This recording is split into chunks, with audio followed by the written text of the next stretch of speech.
Hello everyone. हम इस video में आईबीएसीआईओ में जो इंग्लिश आती है उस इंग्लिश को हम लोग टैकल करेंगे। उसके सिलेबस को हम लोग कंप्लीट करेंगे। क्योंकि आईबीएसीआईओ का जो लेवल है वो तीन हिस्सों में बढ़ता है, टीयर 1, टीयर 2 और टीयर 3 के नाम पे। अब जैसे कुछ एग्जाम्स होते हैं जो वनडे होते हैं। ओके, वनडे एग्जाम, एक दिन में सब कुछ हुआ, सब कुछ खत्म। देन आता है यूपीएससी, जिसे यूनियन पब्लिक सर्विस कमीशन कहते हैं। प्री के बाद 5 दिनों तक होता है, मतलब ये वनडे एग्जाम नहीं होता। अब जो आईबीएसीआईओ है वो ना वनडे एग्जाम है और ना ही यूपीएससी है, वो इसके बीच का एग्जाम होता है। ओके, आईबीएसीआईओ ना वनडे एग्जाम है ना यूपीएससी के लेवल का आता है। अब इसमें इनका जो एग्जाम का तरीका है, एग्जाम जिस तरीके से होता है, इसमें ये तीन हिस्सों में बढ़ता है। टीयर 1 के नाम पे, टीयर 2 और इंटरव्यू।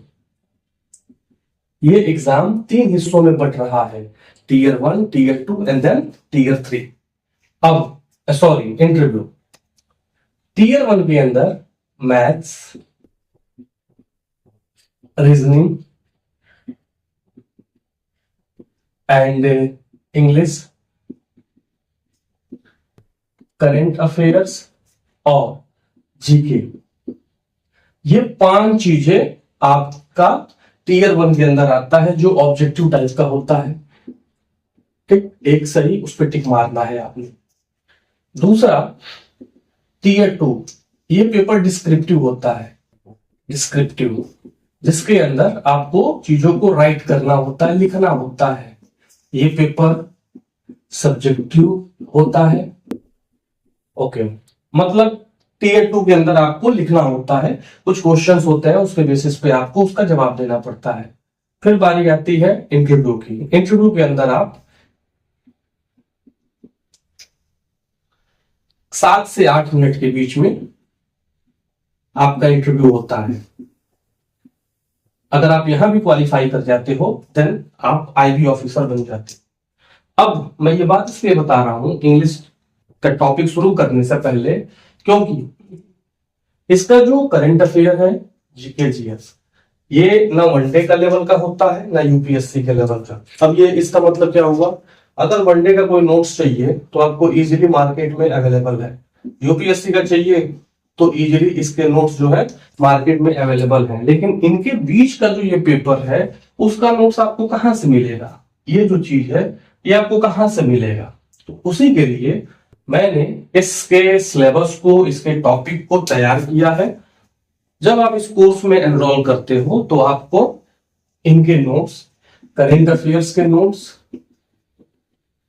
स्टैटिक जीके के नोट्स, ठीक, इंग्लिश के नोट्स,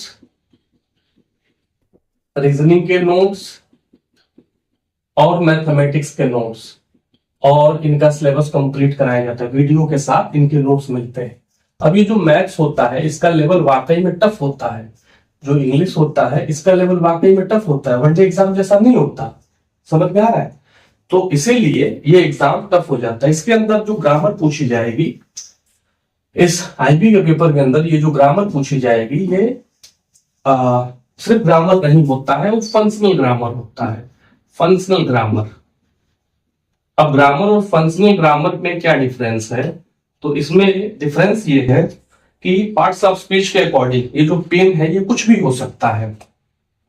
अगर मैं आपसे पूछूं कि ये पेन क्या है तो आप कहोगे sir noun is the name of person, place और थिंग। सर ये थिंग है तो ये नाउन होगा।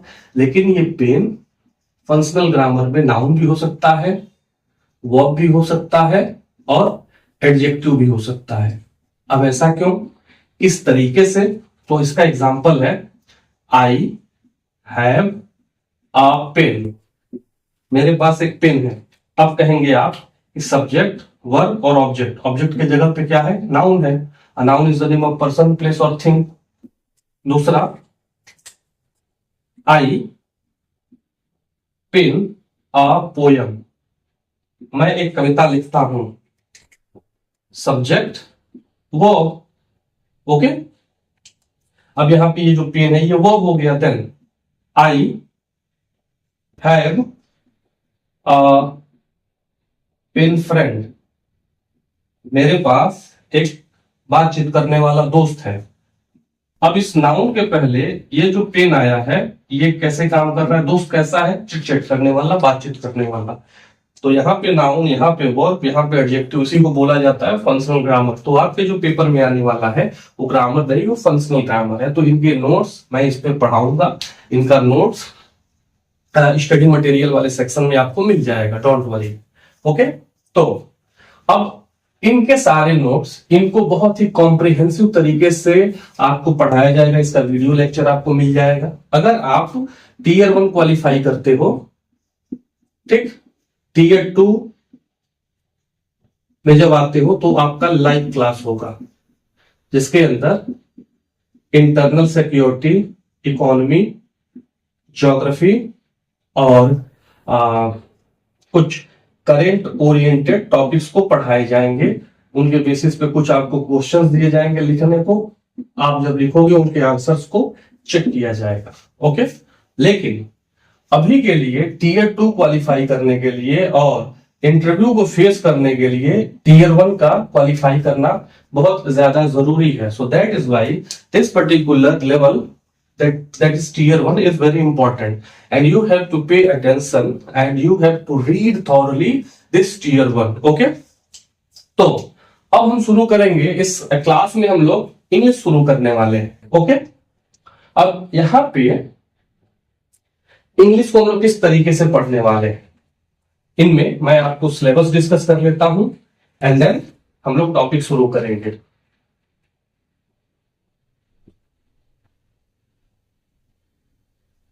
ओके, अब हम लोग पढ़ाई शुरू करेंगे इंग्लिश की पार्ट्स ऑफ स्पीच से। सबसे पहले पार्ट्स ऑफ स्पीच खत्म कराई जाएगी, जिसके अंदर noun, pronoun, adjective, verb, adverb, conjunction, preposition and interjection. ये जो 8 पार्ट्स ऑफ स्पीच है इन्हें खत्म कराया जाएगा। इनके साथ tense, question tags, okay, narration, voice और मॉडल ऑक्सिलरी, ये आपका सिलेबस है। देन इन दोनों के होने के बाद हम शुरू करेंगे कॉम्प्रिहेंशन। कॉम्प्रिहेंशन, उसके बाद कॉम्प्रिहेंशन में ही parajumble, parajumbled, PQRS and reading comprehension. ये हमारा सिलेबस है। पार्ट्स ऑफ स्पीच में ये 8, tense, question tag, narration, voice, modal auxiliary, comprehension, parajumbled, PQRS and reading comprehension, ये हमारा सिलेबस है। अब इसको करने के बाद आपको बेनिफिट क्या मिलने वाला है? जैसा मैंने कहा कि हम लोग बिल्कुल बेसिक से कॉम्प्रिहेंसिव तरीके से पढ़ेंगे। अब पूरे इंग्लिश ग्रामर में जो नाउन होता है उसका वेटेज अकेले 90% से ज्यादा है, मोर देन 90%। कैसे? इस कमरे में जो कुछ भी है सब नाउन है। ये पेन में, ये white board, mobile, camera, fan, AC, everything is noun. आप जहां बैठ के पढ़ रहे हो और जहां जहां आपका इंटरेक्शन हो रहा है वो तमाम सारी चीजें क्या है? वो तमाम सारी चीजें नाउन है। लेकिन हमें पढ़ना है फंक्शनल ग्रामर, तो हम ये नहीं कह सकते कि ये पर्टिकुलर नाउन ही होगा। हमें देखना है कि उसका इस्तेमाल कैसे हो रहा है। ओके, लेकिन वो तमाम चीजें 90% नाउन ही होती है, उसका यूज कैसे बदल रहा है ये हम सीखने वाले हैं। ओके, तो ये आपका सिलेबस है। हम सबसे पहले नाउन से शुरू करेंगे क्योंकि इसका वेटेज जो है 90% से ज्यादा है। और नाउन को पढ़ने के बाद आपको तमाम जो क्वेश्चंस हैं वो बहुत ही अच्छे से समझ में आने लगेंगे, और जो आपको क्वेश्चंस मिलेंगे जो स्टडी मटेरियल में अपलोड होंगे उनकी प्रैक्टिस आपको करनी है, and you are bound to successful, don't worry. तो इसकी चिंता आप मत कीजिएगा। ओके, अब ये जो ग्रामर हो जाएगा, ग्रामर होने के बाद बच्चा ओकैब। तो ओकैब के लिए स्टडी मटेरियल में ही मैंने बहुत ही अच्छे ढंग से विधिवत तरीके से एक बुक तैयार करी है ओकैब की। ओके, मैंने काफी टाइम लगाया है, वो मेरी सालों की मेहनत है। उस बुक का पीडीएफ मैं अपलोड करवा दूंगा टीम से। उस ओकैब के बुक से ही आपने वोकैबुलरी तैयार करनी है। Okay, thank you. नाउ अब हम शुरू करने वाले हैं इंग्लिश का ग्रामर। ओके, बट उससे पहले हम जानते हैं कि ये इंग्लिश क्या है। English is nothing but English is a language. English is a language through which we express what? We express our ideas, emotions and feelings. That is called English a language. English एक तरह का language है, और language क्या होता है? Language एक तरह का English is a language through which we express our ideas, emotions and feelings. Okay, that's it. अब किसी भी लैंग्वेज को अच्छे ढंग से बोलने के लिए, जैसे इंग्लिश एक भाषा है, अब किसी भी भाषा को बोलने के लिए हमें जरूरत पड़ती है किसकी? ग्रामर की। और ग्रामर क्या होता है? A set of rules. Okay, rules और रेगुलेशन का एक तरीका, एक तहजीब, एक तमीज, जिसके जरिए बातें बहुत ही अच्छे ढंग से निकलती है, और जो स्पीकर बोलना चाहता है वही लिसनर समझता है। ओके, अब जैसा आपको पता है कि कोई भी लैंग्वेज, जब कभी भी हम कोई लैंग्वेज बोलते हैं, ओके, तो लैंग्वेज बोलने के साथ साथ क्या होता है? साउंड जेनरेट होता है। जैसे इंग्लिश बोलने में भी क्या होता है? साउंड जेनरेट होता है। और इंग्लिश के अंदर ये जो साउंड है 26 लेटर्स में बटा हुआ है। ओके, कौन कौन से? Wavell and consonants. वावेल को बोलते वक्त जो ए, ई, आई, ओ, क्यू होता है, इसे बोलते वक्त 20 तरह से साउंड जनरेट होता है। और कॉन्सोनेंट्स जो B, C, D, F, G, so on, इन्हें बोलते वक्त 24 तरीके से साउंड क्या होता है? जनरेट होता है। एग्जाम्पल के तौर पे ये एक वर्ड है आई। इस आई से मैंने लिखा सर्कल, लाइक एंड हीट। अब इस सर्कल में आई है, लेकिन अ का साउंड प्रोड्यूस कर रहा है सर्कल। लाइक में आई का साउंड प्रोड्यूस कर रहा है। हीट में ई का साउंड प्रोड्यूस कर रहा है। ओके, इसी तरीके से एक वर्ड है सी। कभी कभी ये हम कैमरा को पढ़ते हैं, और कभी कभी इससे हम सौ पढ़ते हैं, सेल्स। सेल्स जो आपकी बॉडी का सेल है। तो इसी तरीके से इनके जो साउंड्स होते हैं 44 तरीके से, वावेल और कॉन्सोनेंट्स को मिला के कितने तरीके से साउंड जनरेट होते हैं?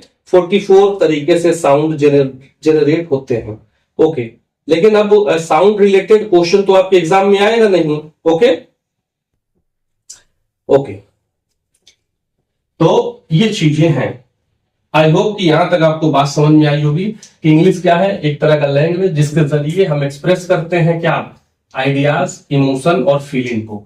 और किसी भी आइडियाज, इमोशन और फीलिंग को एक आदमी से, एक इंडिविजुअल से दूसरे तक अगर हमें पहुंचाना है तो हमें इस्तेमाल करना है क्या?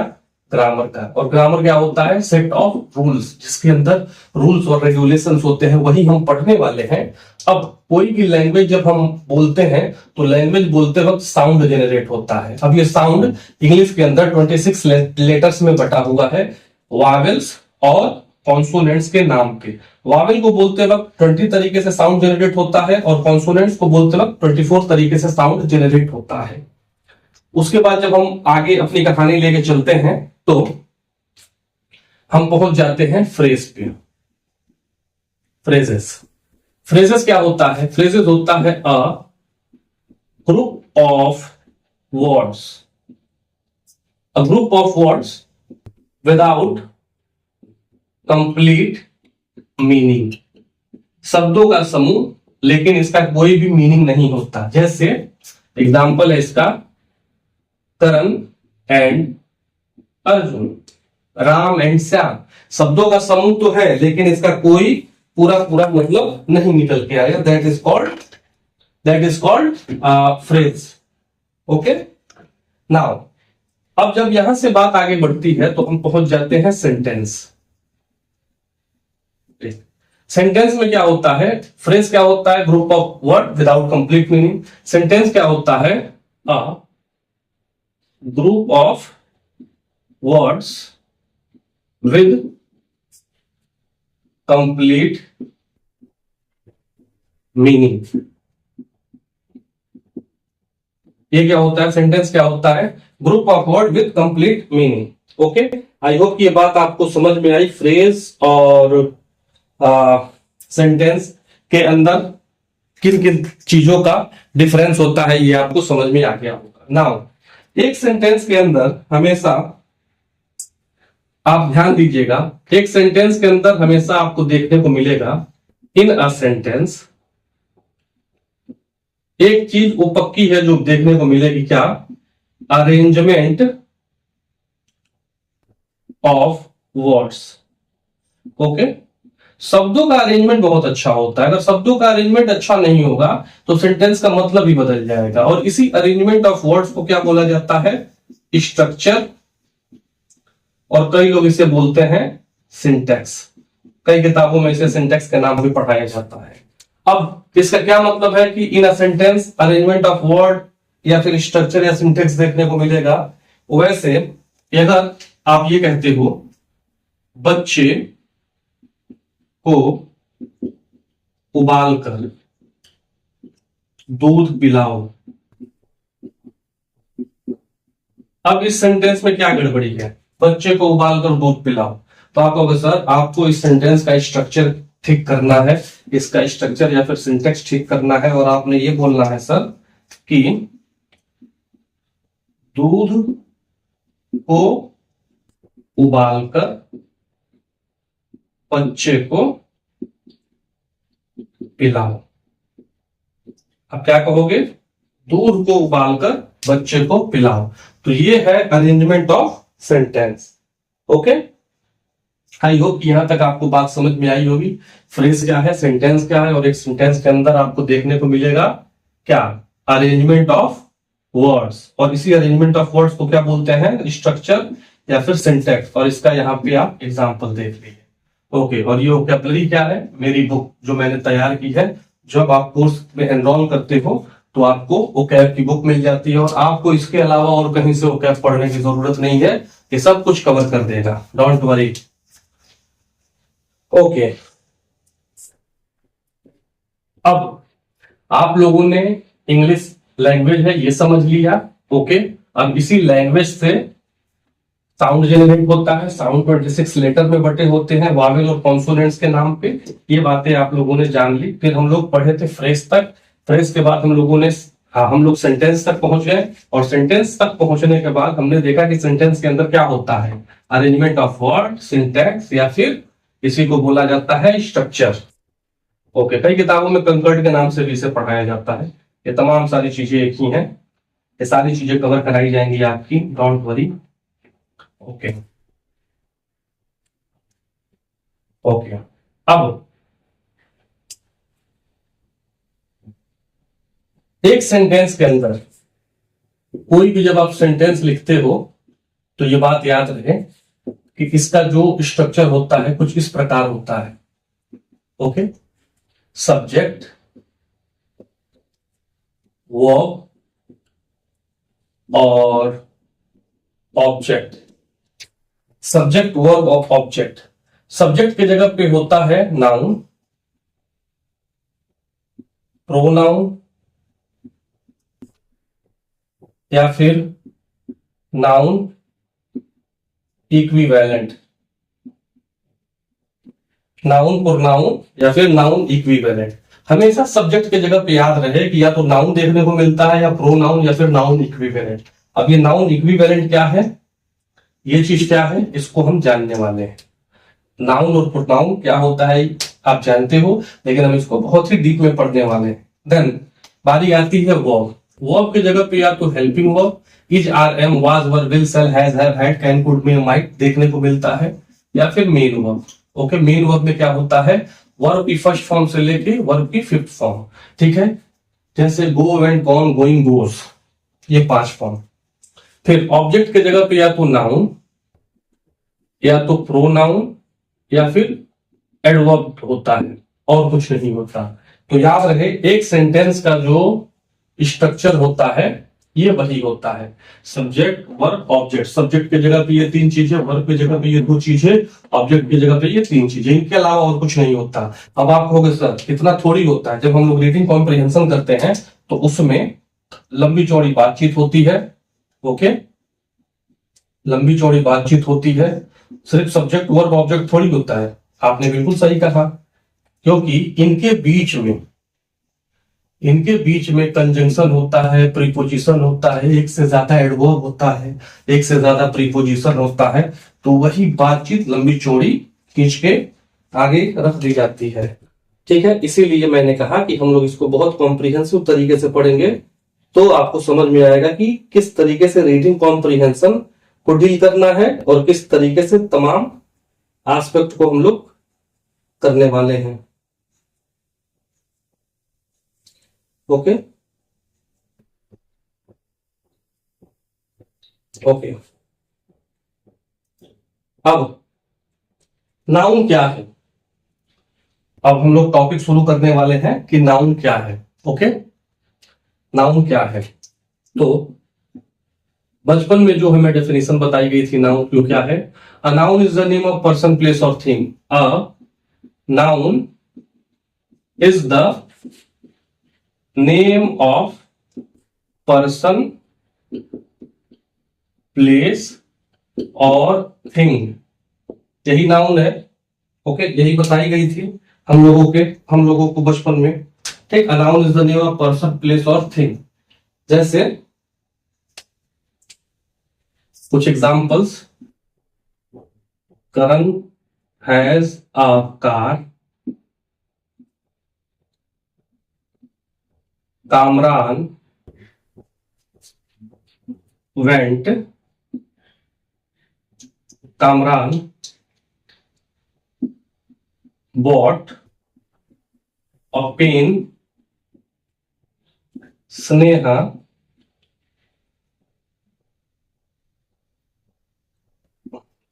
और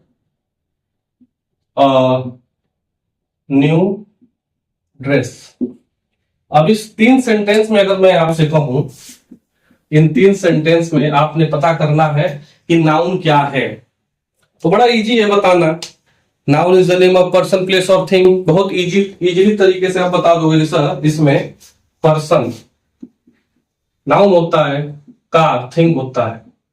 ठीक, थिंग, ये दोनों नाउन है, ये भी नाउन और ये भी नाउन। कामरान पर्सन है, नाउन है, ये भी नाउन है। स्नेहा नाउन है और ड्रेस भी नाउन है। आपने बहुत ही इजीली तरीके से इनको बता दिया, लेकिन कहानी यहां नहीं रुकती। ये जो डेफिनेशन हमने लिखा है नाउन का, ये है एकेडमिक लेवल का, एकेडमिक लेवल जो हम लोग स्कूल में पढ़ते हैं, लेकिन हमें तैयारी करनी है intelligence bureau, that is SIB, subsidiary intelligence bureau. यहाँ पे ये डेफिनेशन काम नहीं आने वाली। यहाँ पे जो डेफिनेशन काम आने वाली है वो कुछ दूसरी है, वो ऐसे नहीं है। ओके ओके, तो हम इसको नेक्स्ट वीडियो से इसको कंप्लीट करेंगे। ये सेम चीज लिखने के बाद, ये सेम चीज लिखने के बाद मैं अंतर बताऊंगा एकेडमिक में और IB के इंग्लिश में। एकेडमिक की इंग्लिश और आईबी की इंग्लिश में क्या अंतर है वो चीज मैं बताऊंगा। आई होप कि आपको यहाँ तक समझ में आया होगा। अगर आप ये कोर्स परचेज कर चुके हैं तो मुबारक हो, आप अफसर बनने वाले हैं आईबी में। और अगर आप प्लानिंग कर रहे हैं तो आप इस पे विचार कीजिए और एक बार जाके कोर्स चेक कीजिए। मैंने एक अलग से टाइम बना रखा है जिसमें मैंने जो मॉक लिया, सैकड़ों बच्चों का सिलेक्शन हुआ है। आप उस मॉक में इंटरव्यू वाले सेक्शन में जाइए और देखिए किस तरीके से बच्चों ने इंटरव्यू दिया। और मैथ्स का, रीजनिंग का, इंग्लिश का, करंट अफेयर्स का, स्टैटिक जीके का अलग अलग आपको वीडियोस मिल जाएंगे। उसे आपको देखना है, सिलेबस कंप्लीट करना है, बहुत सारा प्रैक्टिस करना है and you are bound to successful. Okay, so Jai Hind, जय भारत।